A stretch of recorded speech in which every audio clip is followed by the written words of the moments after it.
नीचे दिए गए कथन सत्य है या असत्य, कारण के साथ अपने उत्तर दीजिए।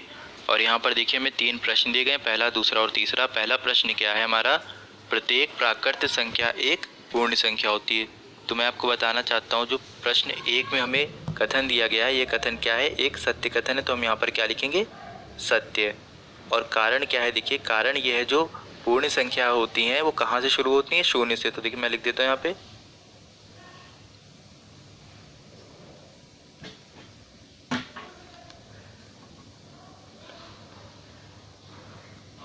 पूर्ण संख्या कहाँ से शुरू होती है, शून्य, 1, 2, 3, 4 और इसी प्रकार देखिए ये अनंत तक जाती हैं।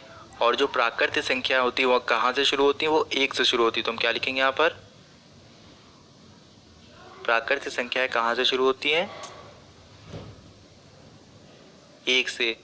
1, 2, 3, 4 और इसी प्रकार देखिए ये भी अनंत तक जाती हैं। तो यहाँ पर आप देख सकते हैं कि सभी प्राकृत संख्याएं 1, 2, 3, 4 और अनंत तक ये सभी पूर्ण संख्याओं में आ रही हैं। तो इसका क्या मतलब हुआ कि प्रत्येक प्राकृत संख्या एक क्या है, पूर्ण संख्या है। अब हम क्या करेंगे, दूसरा प्रश्न अपना हल करेंगे। तो दूसरे प्रश्न में हमें क्या कथन दिया गया है, हमें यहाँ पर देखिए दूसरे प्रश्न में कथन दिया गया है कि प्रत्येक पूर्णांक एक पूर्ण संख्या होती है। तो देखिए मैं आपको बताना चाहता हूँ कि जो कथन दिया गया है ये क्या है, ये एक असत्य कथन। तो हम क्या लिखेंगे यहाँ पर, असत्य। कारण क्या है, देखिए क्योंकि जो -4, -5, -6 ये संख्याएं हैं, ये देखिए क्या है, ये पूर्णांक संख्या है, ऋणात्मक पूर्णांक संख्या है, लेकिन ये पूर्ण संख्या नहीं है।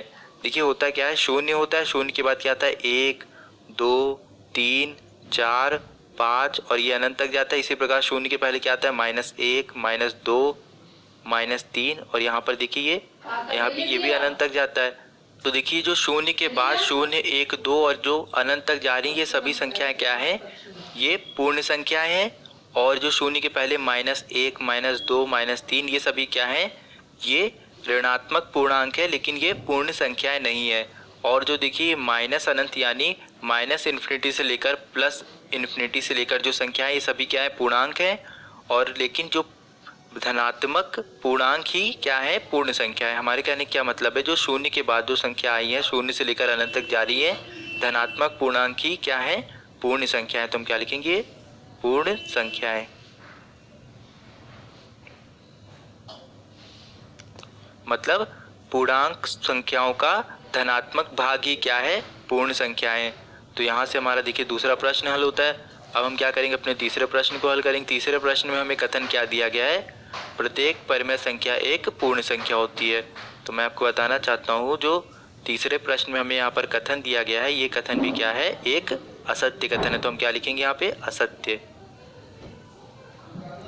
कारण क्या है, देखिए कारण ये है कि 2/7 ये क्या है, ये एक क्या है, परिमेय संख्या है, लेकिन एक पूर्ण संख्या नहीं है। क्या देखिए ये क्या है, परिमेय संख्या है,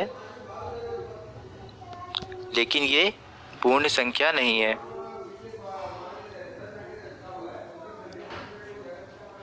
तो यहाँ पर देखिए हमारा प्रश्न हल होता है।